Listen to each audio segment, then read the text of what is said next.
হৃদয়ের যে কত কি কথা, কত কি ভাবনা, কত অনুভব, কত প্রকোষ্ঠ। হৃদয়ের প্রকোষ্ঠের তো অনেক চিকিৎসা শাস্ত্রের অনেক কিছু ব্যাপার স্যাপার আছে, সেই সমস্ত আমরা সাধারণ মানুষ জানবই বা কী করে, জানার কথাও নয়। কিন্তু হৃদয়ের প্রকোষ্ঠের যে বিভিন্ন শিরা, উপশিরা, ধমনী, আরও নানা রকমের যে ঘরবাড়ি আছে, যদি হৃদয়ের ঘরবাড়ি বলি, তা কিন্তু কিছু মানুষ জানে। কারা জানেন? তারা তারা হৃদয় নিয়ে গবেষণা করছেন, এইটা বললে ভুল কথা বলা হবে। আসলে তারা হৃদয়ের যে অনুভবতা, তাকে অনুভব করতে পারে। আর এই অনুভবতা যদি হৃদয় ডাক্তারবাবু হন, তাহলে তার সূত্র, তাহলে তার ভাবনা তো একেবারেই অন্যরকম হয়। প্রিয় দর্শক, আপনারা জানেন যে আমাদের এই অনুষ্ঠানে পশ্চিমবাংলা তথা সারা ভারতবর্ষের বহু বিশিষ্ট মানুষজনেরা তারা তাদের কথা বলেছেন।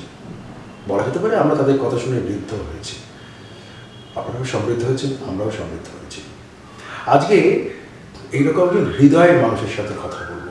হৃদয় শব্দটুকুকে বারবার ব্যবহার করতে হচ্ছে এই কারণে তিনি হৃদয়ের চিকিৎসক, কিন্তু আসলে হৃদয়ের যে অনুভব, হৃদয়ের যে ভাবনা, হৃদয়ের যে ভালো লাগা, ভালোবাসা, তা নিয়ে তার কলম চলা, তা নিয়ে তিনি লিখে চলেন। তার দীর্ঘ ব্যস্ততার মাঝখান থেকে দাঁড়িয়েও আমাদের খুব প্রিয় মানুষ, খুব কাছের মানুষ, আবশ্যিকভাবে আপনাদেরও খুব কাছের মানুষ, ডাক্তার প্রভাত ভট্টাচার্য। নমস্কার প্রভাত। নমস্কার প্রভাত। এই হৃদয়ের কথাটা বলতেই হলো, জানেন তো, তার কারণ আমি জানি আপনি ওই রজত জয়ন্তীতে পৌঁছচ্ছেন, মানে বইয়ের প্রকাশনার সূত্রতে। নিজে খুব বোহেমিয়ান, বইয়ের সংখ্যার ভিত্তিতে, বয়সে না, বয়সটা আমি আর বলছি না। কিন্তু যেটা হয় সেটা হলো যে প্রচণ্ড ব্যস্ততম চিকিৎসক, প্রচুর বহু জায়গায় যেতে হয়, আমন্ত্রণ, চিকিৎসা, সমস্ত কিছু ক্ষেত্রে। তার মাঝখানে এই 25টা বই লেখা এবং 25টা বিভিন্ন বিষয় এবং ভাবনা নিয়ে লেখালেখির সূত্রতা বা ভাবনা বা সংস্কৃতি, সেটা কি করে নিজের হৃদয়ের সাথে জারিত করলেন বলুন তো? রহস্যটা কি? আসলে ছোটবেলায় আমি একটু আধটু লিখতাম কিছু কিছু, এবং আমার লেখালেখি ছিল, কিন্তু সেই লেখালেখিগুলো কোথায় হারিয়ে গেল পরে দেখিনি। কিশোর ভারতীতে আমার লেখাও প্রকাশ পেয়েছিল, কিন্তু পরবর্তীকালে এত পড়ার চাপ আর কাজের চাপেতে সেগুলো হারিয়ে গেছিল। কিন্তু মনের মধ্যে একটা সুপ্ত ইচ্ছা রয়ে গেছিল যে আমি এগুলো করব, পরে চেষ্টা করব যদি পারি। তারপর একটু একটু করে আস্তে আস্তে করে শুরু করলাম, আজ থেকে 10 বছর আগে থাকতে। প্রথমে আমি একটা বই লিখেছিলাম, দ্য হার্ট বলে, সবাই বলে হার্টের উপর একটা বই লিখতে, ছোট্ট একটা বই, সে বইটা এখানে নেই, তা আছে। তারপরে মনে হলো অন্য বিষয় নিয়ে লেখালেখি করি। তারপরে আস্তে আস্তে করে একটা একটা করে লিখতে শুরু করলাম। তারপর বিভিন্ন প্রকাশনী থেকে আমাকে বললো, বই চাইলো, বিভিন্ন ছোট ছোট ম্যাগাজিন বা এই লিটল ম্যাগাজিন, এগুলো থেকে লেখা চাইলো। এরকম লেখা দিতে দিতে করতে করতে আস্তে আস্তে এরকম বই বেরিয়ে গেল। এবার কি করে বেরোলো, কেন বেরোলো, সেটা আমি জানি। মানে প্রথমে একটা নিজের হৃদয়ের একটা দায় ছিল, তারপর দায়িত্ব বেড়ে গেল। আর আমি বই পড়তে ভালোবাসি ছোটবেলা থেকেই, আমার মনে হতো এবার একটু লেখালেখিও করলে ভালো করতে পারি। কিন্তু আপনার লেখালেখির ভেতরে, আপনার লেখা কিন্তু আমি যতগুলো পড়েছি, বা আমার কাছে আপনার বেশ কিছু বই আছে, আমি পড়েছিও, জানি বটে, আপনার লেখা কিন্তু একমুখী নয়। আপনি এক ধরনের লেখাতে ভিতরে খুব স্থিরবোধ থাকেন না, এই ব্যাপারটা কীভাবে হয়? প্রথম আমি লিখেছিলাম তো ডিটেকটিভ বই নিয়ে, ডিটেকটিভ সূর্য আমার একটা ক্যারেক্টার, তার উপর সেই মেন বইটা নিয়ে, এটা তো থার্ড বই। আসলে আগে আরো বই বেরিয়েছে প্রথম। তারপরে অন্যান্য সাবজেক্ট নিয়ে কবিতার বই একজন চাইলো, কবিতা আমি ছোটখাটো ম্যাগাজিন এদিক ওদিক দিতাম আস্তে আস্তে করে, তো কবিতার বই করলাম। তারপরে অন্যান্য টপিক নিয়ে ভাবলাম লিখি, তো লিখতে লিখতে মানে মনে হলো এটা নিয়ে লিখি, তো লিখলাম। এবার সেটা যদি কেউ চাইলে তাকে দিয়ে দিলাম, এইভাবেই আস্তে আস্তে করে। কিন্তু প্রকাশকদের তো একটা ভীষণ বাধ্যবাধকতা আছে, তাদেরও তো প্রেশার আছে, তারাও তো, আপনার তো একটা প্রকাশনা থেকে বই বেরোয়নি, অসংখ্য প্রকাশনী, সব নামী প্রকাশনী, তারা তাদের প্রকাশনার জন্য আপনার বই নিচ্ছেন, লিখছেন। আমার অন্য একটা ব্যাপার, সেটা হলো যেহেতু আপনি অত্যন্ত ব্যস্ততম ডাক্তারবাবু এবং সেই সূত্র ধরে সময় আপনার খুব কম, ব্যক্তিগতভাবে আমি নিজেও জানি সময় আপনার বের করা খুব মুশকিল, কিন্তু তবু এই সময়কে কাটাছেঁড়া করে এই লেখালেখির জন্য ভাবনাটা কিভাবে এলো? এটা একটা টাইম ম্যানেজমেন্টের ব্যাপার। টাইম ম্যানেজমেন্ট, হ্যাঁ, এবারে যে ভালোবাসার জিনিস যে এখন এমন হয়ে গেছে যে একটুখানি না লিখতে ভালো লাগে না, তো একটু সময় বার করে সকালে একটুখানি নিলাম চা খেতে খেতে, বা পরবর্তীকালে কোনো সময় একটু পেলাম সেই সময়টুকু বাঁচিয়ে করলাম, এইভাবে লিখে দিই, রাত্রিরে একটুখানি লিখলাম। আচ্ছা, এটা কি মনে হয় প্রভাতদা, সেটা হলো চিকিৎসক মাস্টারমশাই, বিশেষ করে চিকিৎসকদের ক্ষেত্রে একটা অনেক বেশি একটা প্লাস পয়েন্ট আছে, সেটা হলো যে আপনাদের তো কোনো কিছু বাছবিচার করতে, চিকিৎসক কোনো বাছবিচার করেন না, উঁচু নিচু ভেদ কোনো কিছু নয়। চিকিৎসক তার কাজই হচ্ছে একজন রোগীকে সারিয়ে তোলা। এই যে ভিন্ন রকমের মানুষ, ভিন্ন রকমের পরিস্থিতি, অবস্থান, সেক্ষেত্রে দেখা, সরাসরি জনসংযোগ, এইটা নিঃসন্দেহে লেখার ভিতরে তার প্রভাব পড়ে। হ্যাঁ, অবশ্যই। এই যে সব মানুষকে দেখা কাছ থেকে, তাতে খানিকটা এফেক্ট তো হয়, তাতে মানুষের সঙ্গে যে ডাইরেক্ট রিলেশনশিপ, সেটা তো একটা প্রভাব ফেলে। এবারে সবাই হয়তো সেইভাবে সংযোগ রাখে না চিকিৎসকরা, কিন্তু যারা রাখে তারা বরং লাভবান হয়, জীবনে নিজের ক্ষেত্রে লাভবান হয়। তাতে লেখালেখি যারা করেও না, তারাও তাদের ক্ষেত্রে, নিজের জীবনের ক্ষেত্রে তাদের মনটা অনেকটা বেটার হয়, মানসিকতার উন্নতি সূত্র। কিন্তু ধরুন গড়পাড়তা বাঙালি মোটামুটি 15-16 বছর বয়স হলেই অন্তত আর যাই হোক একটু কবিতা লিখে ফেলে, তারপর, তাই না, একটু তারপর ধীরে ধীরে সময়, সমাজ, পেশা, সমস্ত সংসার ব্যস্ততার ভেতরে সেই কবিতা যেন কোথায় হারিয়ে যায়। আপনারও হারিয়ে গেছে প্রাথমিক পর্যায়ের লেখাগুলো, কিন্তু যখন এই একটা পরিণত মধ্য বয়সে এসে কবিতা আসছে, কবিতার মতন করে লিখছেন, কবিতা তো একটা বাঙালির অন্য দর্শন, অন্য ভাবনা। সেই কবিতার ভেতরে কি নিজে পরিবর্তন করতে পেরেছেন? নিজের ভেতরে নিজের যে অবস্থান, তাকে মাঝে মাঝে বদলাতে গেছেন, পেরেছেন? হ্যাঁ, বদলাতে যাই। আমি রোজ সকালে শুরু করি শূন্য থেকে। আমি যেন কিছুই নেই, শূন্য থেকে নতুন করে শুরু করি। এটা আমি পেয়েছি এর থেকে, এই দর্শনটা কপিল দেবের থেকে। কপিল দেব লিখেছেন যে আমি পরের দিন আর কিছু ভাবি না যে কি আছে না আছে, রেকর্ড জিরো থেকে শুরু করি। তো এইভাবে আমি জিরো থেকে শুরু করি, সেটাতে আমার খুব উপকার হয়। তো নতুনভাবে ভাবনা চিন্তা সৃষ্টি করি, পুরনো যা করেছি সেটা নিয়ে আর ভাবি না। কিন্তু পুরনোকে একটু দেখা, একটু পিছু ফিরে দেখা, নিজেকে অন্তত আত্মসমালোচনা যদি করি, অর্থাৎ কিনা আজ থেকে 10 বছর আগে প্রভাতদা যে লেখা লিখেছিল, এখন 10 বছর মধ্যে সেই লেখার ভেতরে আরো অনেক পরিণত বোধ তৈরি হয়েছে। হ্যাঁ, হচ্ছে হয়তো, কিন্তু সেটাও একরকম, এটাও একরকম। আচ্ছা, সেটা একরকম লেখা ছিল, সেটাকে খারাপ বলবো না, তাও বলবো না। তার মানে সেইটাকে আমি চাই না পরিবর্তন করতে, সেটা যেমন ছিল, মানে পরিমার্জন করতে আপনি চাইছেন না। যেমন সুনীল গঙ্গোপাধ্যায় বলেছে, যে লেখা লিখে ফেলবে সেই লেখা নতুন করে কিছু করবে না, সেটা যেমন আছে সেটা তোমার নিজের লেখার ভেতরে সূত্র ধরে থাকছে।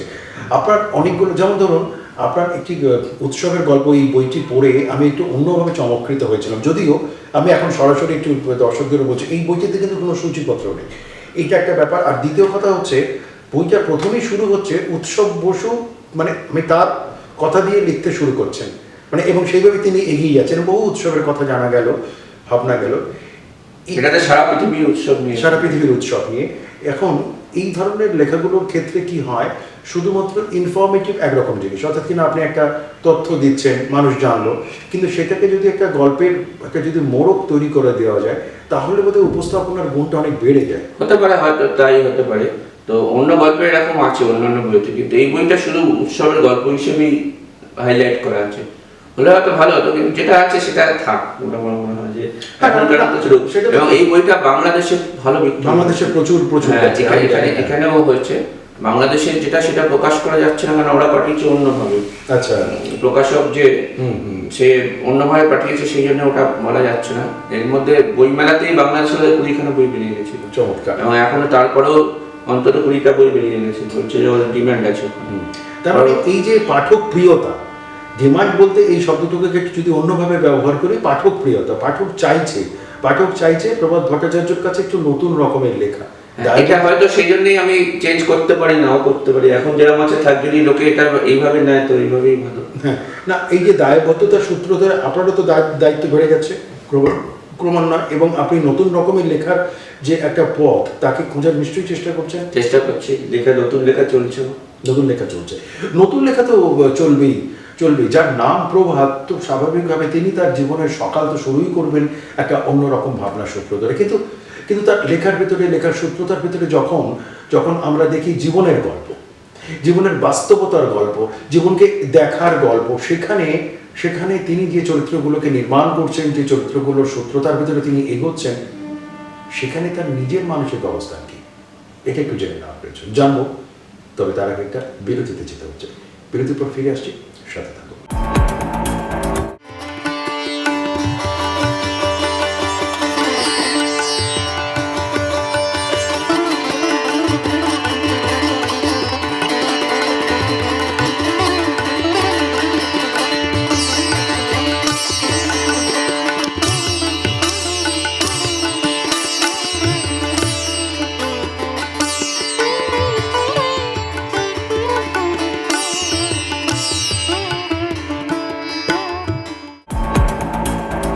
বিরতির পর ফিরে এলাম। আজকে আমাদের অতিথি বিশিষ্ট চিকিৎসক এবং আমাদের প্রিয় গল্পকার প্রভাত ভট্টাচার্য।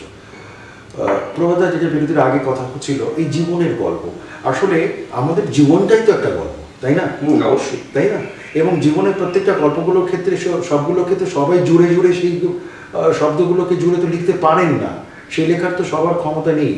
গল্পকার, লেখক কিন্তু সেই গল্পগুলোকে, সেই ভাবনাগুলোকে বোধহয় জুড়ে দেন।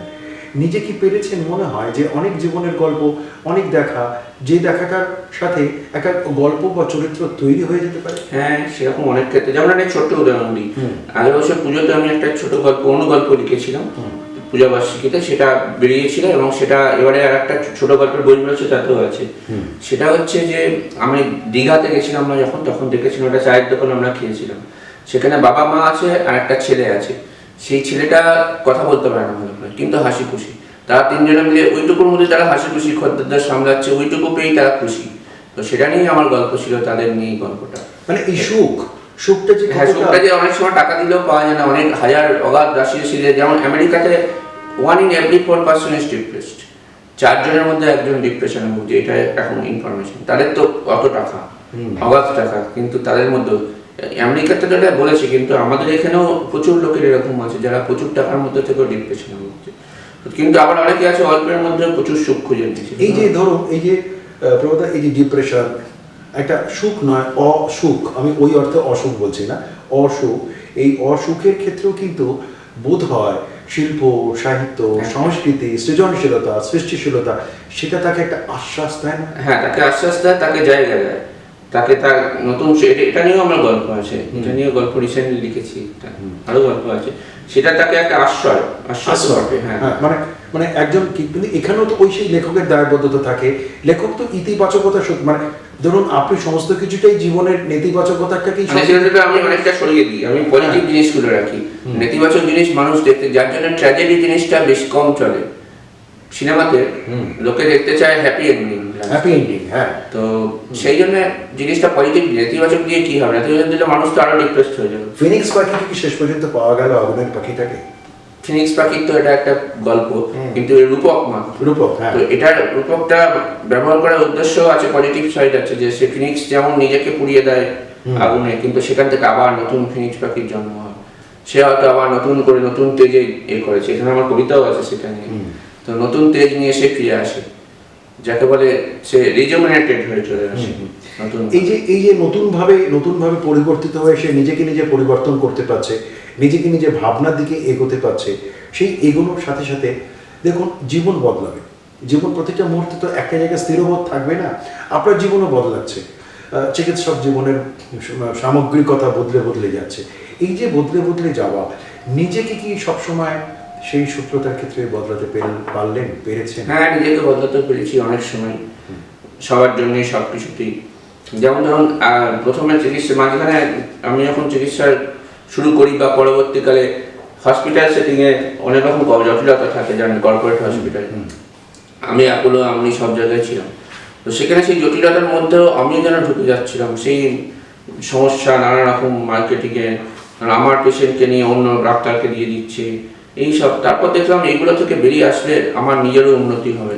সত্যি সেখান থেকে বেরিয়ে এলাম, এসে আমার নিজের ফিলিং অনেক, মাইন্ডটা অনেক ঠিক হলো। তখন আমি আসলে বোধহয় এটা প্রবত আপনি বোধহয় আপনার পক্ষে এটা সম্ভব সেখান থেকে আমি বেরিয়ে এসেছি। তারপর ওই যে একটু আগে আমাদের কথা হচ্ছিল না আশ্রয়, অর্থাৎ আপনার এই আশ্রয়টা আমার আশ্রয়টা রয়েছে, এই আপনার লেখালেখির আশ্রয় আছে। আপনার মন খারাপ হলে, মন ভালো হলে, দুটো হলেই আপনি দুটো লাইন কবিতা লিখতে তো পারেন। ওই কর্পোরেট জগৎ থেকে আমি বেরিয়ে এসেছি এবং ইচ্ছা করে বেরিয়ে এসেছি। ওখানে থাকলে আমি হয়তো আরো আমার জটিলতা বেড়ে যেত। এই জটিলতা বেড়ে যাওয়ার সাথে সাথে কিন্তু একটা নিভৃত কোণে, নিভৃত ভাবনার হৃদয় দর্শনে তো নিজের তাতে আমার প্র্যাকটিসে অনেক সুবিধা হয়েছে, লেখালেখিতেও অনেক সুবিধা হয়েছে। মানে দুটো সুবিধাই হয়েছে। দুটো সুবিধাই হয়েছে। কখন আমি হারিয়ে যাই শালপিয়ালের বনে, কখন আমি হারিয়ে যাই শালপিয়ালের বনে, কখন আবার চুপটি করে বসি ঘরের কোণে। সেই আমিটাই রাতের বেলা জানি না কোন ক্ষণে, ঘাসের ওপর শুয়ে শুয়ে আকাশ তারা গনে, একটু বাদেই কান পেতে ওই ঝিঝিরি ডাক শোনে, আবার কি সব কথা যেন ভাবে আপন মনে, তারপরেতে ঘুম জড়িয়ে স্বপ্নের জাল বনে। এখানে একটা লাইন আমার কাছে খুব ভীষণ খুব চমকপ্রদ লেগেছিল, এই বইটা আমার কাছে আছে। ঘাসের ওপর শুয়ে শুয়ে আকাশ তারা গণে। এই যে মাথার ওপর উল্টানো আকাশ, কেমন সবাই তো আকাশে তারা গণে, একটা সময় সে বিভ্রান্ত হয়ে যায় কত আর তারা, কিন্তু কবি বা লেখক সে বোধহয় কোনো একটা তারার ভেতরে কোনো একটা প্রিয়জন বা কোনো একটা ভাবনাকে বোধহয় খুঁজে পায় রূপক হিসেবে, তাই না? হ্যাঁ, তাই তো। তো সেই তারাই তো প্রেম করতে শেখে, আবার তারাও তো বিরহ শেখায়, সেইভাবেই তো কবিতা লেখার ক্ষেত্রে বা কবিতা লেখার যখন একাগ্রতা বোধ কবিতার ক্ষেত্রে যদি আসে, যেহেতু আপনি দীর্ঘদিন ধরে লিখছেন, কবিতার বোধ বা কবিতার অবস্থান কিন্তু অনেক বদলে গিয়েছে। আধুনিক কবিতা বা এখন আমার কথা হচ্ছে উত্তর আধুনিক কবিতা ইত্যাদি ইত্যাদি। আপনি কি এইগুলোর এই সূত্রতায় বিশ্বাস করেন, নাকি মনে করেন যে নিজের যে ভাবনা, নিজের যে অনুভব, সেই অনুভবের ভিতরে কবিতা স্থিরবৎ হয়ে রয়েছে? আমার তো মনে হয় কবিতা ফরমাইশ করে হয় না বা ইচ্ছা করলেই হয় না।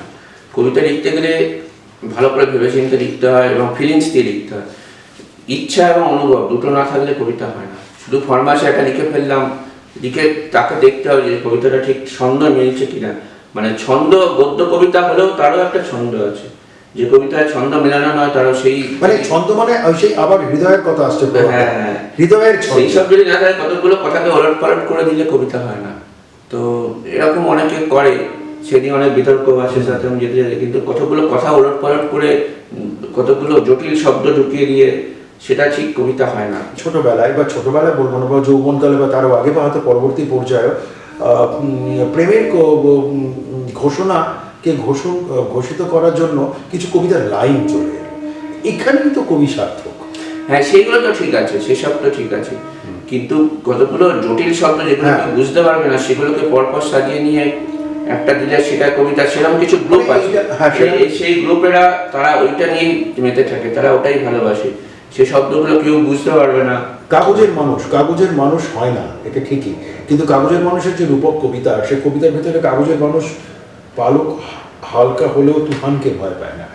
কাগজের মানুষ পাখির প্রাণ, উড়ে যেতে ভালোবাসে। কাগজের মানুষ অনুভূতি তীব্র, রক্ত গোলাপ ভালোবাসে। কাগজের মানুষ ছাই চাপা আগুন প্রয়োজনে জ্বলে ওঠে। কাগজের মানুষ তেজস্ক্রিয় মস্তিষ্ক, জানে আলোক বর্ষের হিসেব। কাগজের মানুষ বন্ধু হবে, বাড়ালাম হাত। কিন্তু এই কাগজের মানুষের দিকে যখন হাত বাড়াবো, তখন সেই কাগজের মানুষের ভেতরে তাকে প্রাণ সঞ্চার করতে হবে একটা রূপকথার ভিতরে। সেটা কিভাবে করবেন? কাগজের মানুষটা লেখা এই জন্যে, কিছু কিছু মানুষ আছে যারা হয়তো নেই হয়ে থাকে, তাদের সিগনিফিকেন্স নেই লোকে ভাবে, কিন্তু সেই মানুষগুলোর মধ্যেও কিছু প্রতিভা আছে, কিছু জিনিস আছে, এবং এক সময় সেই মানুষ দেখা যায় যে সে অনেকটা উঁচুতে চলে গেল, দেখা গেল তার অনেক কিছু আছে, তখন লোকে আশ্চর্য হয়ে গেল। তো সেই রকম কাগজের মানুষ আমাদের চারিদিকে ছড়িয়ে বেরিয়ে আছে। তো অনেক সময় হয় না, আমরা এই লোকটাকে তুচ্ছ তাচ্ছিল্য করি, কেউ নয়, আর আমরা পরে দেখলাম হয়তো ওই লোকটাই হয়ে যাচ্ছে, বড় হয়ে গেল। অর্থাৎ ওই মানুষ চেনা, মানুষ এটা হচ্ছে কাগজের মানুষ, এটা হচ্ছে কাগজের মানুষ। তো এখানেও এই কাগজের মানুষের কথাই বলেছে, এরকম মানুষদের কথাই বলা আছে। আর এখানে কাগজের মানুষটা অক্ষরিক অর্থে কাগজের মানুষ, একে অ্যাকচুয়ালি কাগজ দিত কোনো এক সময় আমরা বাড়ি বাড়ি।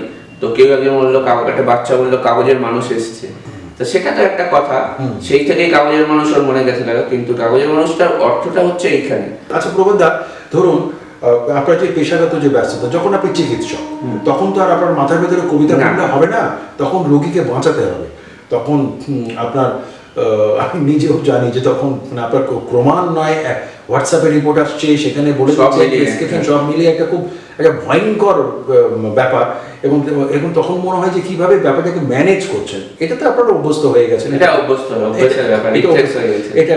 এবং আমার মনে হয় এটা না আসলেও বোধহয় একটু ঘুম হবে না, তাই না? না না, এটাও একটা ব্যাপার। তাই না? যেমন যেমন কোভিড পিরিয়ডে কিছুদিন তো আমি কিছুই করিনি, তখন ফোনেতেই অ্যাডভাইস দিতাম। তারপর যখন তারপরে আপনি বেরিয়ে পড়লেন, আমি জানি। হ্যাঁ, তারপর যখন গেছি তখন বাড়ির লোকে টেনশন করছে, কিন্তু আমি ঠিক আছে জানি যে কিছু লোককে তো সার্ভিস দিতে পারছি, যাচ্ছি, একটা হ্যাবিটের ব্যাপার। ব্যাপারটা কিন্তু একটা খুব বড় কথা উনি বললেন, সার্ভিস বা পরিষেবা। সমাজের কিছু কিছু মানুষজন আছেন যাদের শুধুমাত্র পেশাগত দক্ষতা নিয়ে থাকলেই চলে না, এবং মাসে মাসে আমি ফ্রি ক্লিনিকও করি। হ্যাঁ, ফ্রি ক্লিনিক করেন, সিরামের ফ্রি ক্লিনিক করি। হ্যাঁ। তাছাড়াও যারা আসে অনেকে আপনি তো অনেক জায়গায় ফ্রিতে রেখে দিয়ে, হ্যাঁ, এই মানে ধরুন, বা অনেকে আছে যাদের প্রেস্টিজ আছে, সে 100 টাকা আমাকে দেবে, ফ্রিতে দেখাবে না, সেরকম লোক আছে। মানে সেই অন্তত সেই দক্ষিণাটা দেবে, তাই তো? হ্যাঁ। চিকিৎসক দক্ষিণা, তার জন্য নিতেও হয়, তার থেকে তার জন্য নিতে হয় না। কিন্তু ধরুন প্রভুদা, এইটা আমি একটা বলি যে একটা সময় যখন সামগ্রিকতার ভেতরে চলছে, প্রচুর রোগী, প্রচুর টেনশন, বা কোনো ক্রিটিক্যাল কোনো পেশেন্টকে নিয়ে টেনশন, এই টেনশন থেকে নিজেকে মুক্ত পাওয়ার জন্য কখনো লেখার আশ্রয় নিয়েছেন? হ্যাঁ, অবশ্যই। কোভিড পিরিয়ডে তো লেখাটা আমার অনেক সুবিধা ছিল। ওই পিরিয়ডে আমি 3টে উপন্যাস লিখেছি। আর তাছাড়াও ধরুন আমার হলো এই লেখালেখি যদি না করি তখন মনের মধ্যে চাপটা আরো হয়তো বেশি হয়। এবারে এখন এই চাপটা আমার কম আছে, আমি যদি পেশেন্ট নিয়ে গোটা অভ্যেস হয়ে গেছে। কিন্তু আমি যদি আপনাকে সরাসরি বলি যে নিজের কাছে যদি কৈফিয়ত চান, যে লেখক প্রভাত ভট্টাচার্য এবং পাঠক প্রভাত ভট্টাচার্য, এই কৈফিয়তের দায় বা জবাব কি হবে? মানে লেখকটা মান নিয়ে, লেখার মান নিয়ে। হ্যাঁ, আমি লেখক প্রভাত ভট্টাচার্য একদিকে আছে, আর ঠিক তার মুখেই সামনেই বসে আছেন পাঠক প্রভাত ভট্টাচার্য। আমি পাঠক হিসেবে অন্যান্য বই নিয়ে বিচার করব, কিন্তু আমার বই নিয়ে বিচার করার অধিকার আমার নেই। অন্যান্য না, আমার পাঠক হিসেবে তারা অন্যান্য পাঠক যেটা তারা বিচার করবে, তারা দেখবে, তারা ভালো লাগলে পড়বে। কিন্তু আমি আমার বইয়ের ক্ষেত্রে আমি যদি এরকম হয় প্রভাতদা, একটু আপাতত টক ঝাল মিষ্টি কথা বলি, যদি ভালো না লাগে তাহলে কি আপনি লেখা ছেড়ে দেবেন নাকি? না, ছাড়বো না, আমি আমার লেখা লিখবো। এবারে সব পাঠক তো সমান না, সবার লেখা ভালো না। যেমন ধরুন একটা বিরাট কোহলি, প্রচুর লোক ক্রিটিসাইজ করে, প্রচুর লোক ভালোবাসে, তাহলে সে কি খেলা ছেড়ে দিয়েছে? সময়ের সাথে সাথে জীবনের পরিবর্তন, জীবনের ভাবনা, জীবনের লেখালেখি, গল্প, উপন্যাস, রহস্য গল্প, কবিতা সব মিলিয়ে একটা বৃত্তের ভেতরে আপনি ঢুকে আছেন। সেই বৃত্ত থেকে যেমন আমার ব্রহ্ম জগতের উপর লেখা আছে, অ্যানিম্যালদের উপর লেখা আছে, এটাতে সমস্ত অ্যানিম্যালদের উপর লেখা আছে। এটাও গল্পের ছলে আছে, গল্পের ছলে না। আপনার সমস্ত লেখাই তো আপনার ওই আমার যেটা ব্যক্তিগত, আর এই রানী রাজার কাহিনীটা হচ্ছে অন্যরকম গল্প। এটাতে 12 জন রানী, 12 জন রাজার কথা, যাদের কথা লোকজন বিশেষ জানে না আমাদের দেশে। হ্যাঁ, একদম মানে তাদেরকে নিয়ে মূলত লেখা, তাদের নিয়ে মূলত। প্রিয় দর্শক, কেমন লাগলো আমাদের অনুষ্ঠান? লিখে জানাবেন, ফোন করবেন, SMS পাঠাবেন, এবং অতি অবশ্যই এই অনুষ্ঠানটি ইউটিউবে থাকছেই। বাংলাদেশের যে সমস্ত দর্শক, তারা আমাদের তো প্রচুর বাংলাদেশের দর্শক আছেন, আমাদের তাদের কাছে অনুরোধ, আমাদের দেশের তরফ থেকেও কেমন লাগলো আমাদের অনুষ্ঠান আমাদের লিখে জানাবেন, ফোন করবেন, এবং ইউটিউবের কমেন্ট বক্সেও অতি অবশ্যই আপনারা আপনাদের কমেন্ট লিখবেন। এটা আমাদের নিজেকে পরিবর্তন বা নিজেকে ভাবনার সত্যতার ক্ষেত্রে আমরা অনেকটা বেশি ভাবনার দিকে এগোতে পারি। আচ্ছা, সবশেষে বলি, আপনিও খুব সুন্দরভাবে অনুষ্ঠান সঞ্চালন করলেন, আপনার ভয়েসটাও খুব সুন্দর, আর আপনি কবিতা পাঠটাও ভালো করেন দেখলাম, সেই জন্য ধন্যবাদ।